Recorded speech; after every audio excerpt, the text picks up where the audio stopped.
Jean-Pierre Bemba va-t-il faire son retour sur la scène politique congolaise? C'est en tout cas ce que souhaitent ses partisans. Ils se sont réunis à Kinshasa ce vendredi et ont célébré la décision de la CPI d'acquitter l'ennemi juré du président Kabila. Pas de réaction du côté de la présidence congolaise ce vendredi soir. Jean-Pierre Bemba pourrait être bientôt remis en liberté.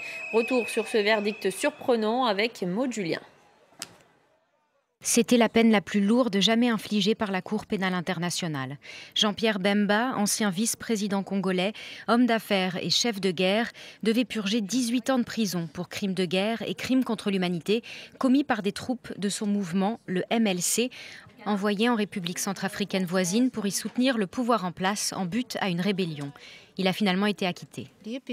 La Chambre d'appel à la majorité annule la déclaration de culpabilité de Jean-Pierre Bemba et met fin à la procédure. En ce qui concerne les actes criminels restants, elle prononce l'acquittement de l'accusé car les sérieuses erreurs commises par la Chambre de première instance font entièrement disparaître sa responsabilité pénale.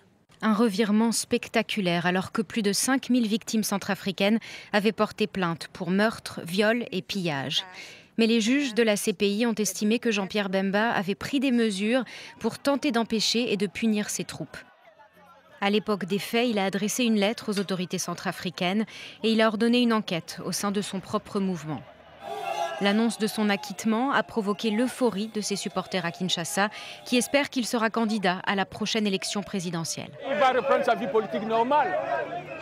Il rentre au pays, nous allons organiser le congrès puisqu'il y a élection. Il sera naturellement notre candidat.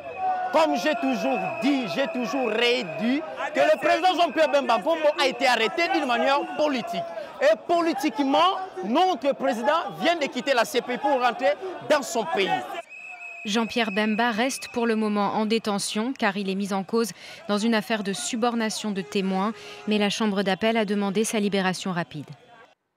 Et ce revirement de la CPI questionne les ONG des droits de l'homme telles qu'Amnesty International ou encore la FIDH qui avait porté le dossier des victimes centrafricaines à La Haye. On écoute la réaction de Karine Bonneau à la tête du bureau Justice internationale de la FIDH au micro de Zora Ben-Miloud.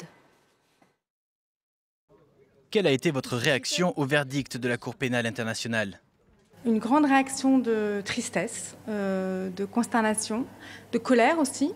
Aujourd'hui, c'est vrai que la FIDH pense d'abord aux 5229 victimes qui ont participé aux procédures contre Jean-Pierre Bemba et aux autres, qui ont eu le courage de témoigner, qui sont aujourd'hui stigmatisés toujours pour les crimes subis par les troupes de Jean-Pierre Bemba et qui se retrouvent abandonnés par la CPI. Comment expliquez-vous la décision de la CPI ? Les juges en appel ont estimé que en fait, Jean-Pierre Bemba avait pris des mesures pour empêcher ces crimes ou pour prévenir ces crimes et que la Chambre de première instance n'avait pas vraiment bien examiné dans quelle mesure ces mesures pouvaient ne pas engager sa responsabilité du supérieur hiérarchique. Donc c'est vraiment sur une base assez juridique. C'est une interprétation extrêmement étroite de cette responsabilité du supérieur hiérarchique. C'est la première fois qu'un condamné devant la CPI a été poursuivi pour ses charges, pour viol aussi. Donc c'est un immense revers aujourd'hui pour les juges de la CPI. Quel est donc l'avenir politique de Jean-Pierre Bemba ? Jean-Pierre Bemba va évidemment rentrer à Kinshasa où il a des supporters fervents qui l'attendent et aujourd'hui il va se poser aussi la question de savoir dans quelle mesure il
wo sanate.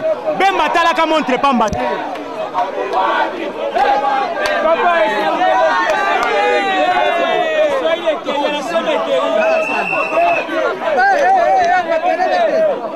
Sécurité ça.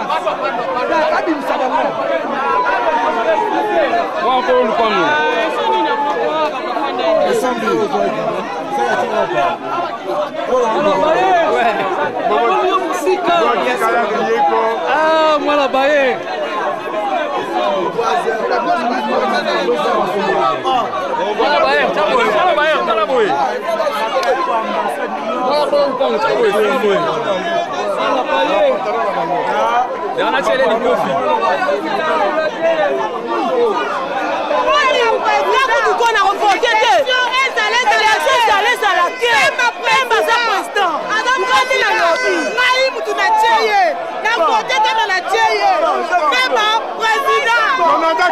Jonathan.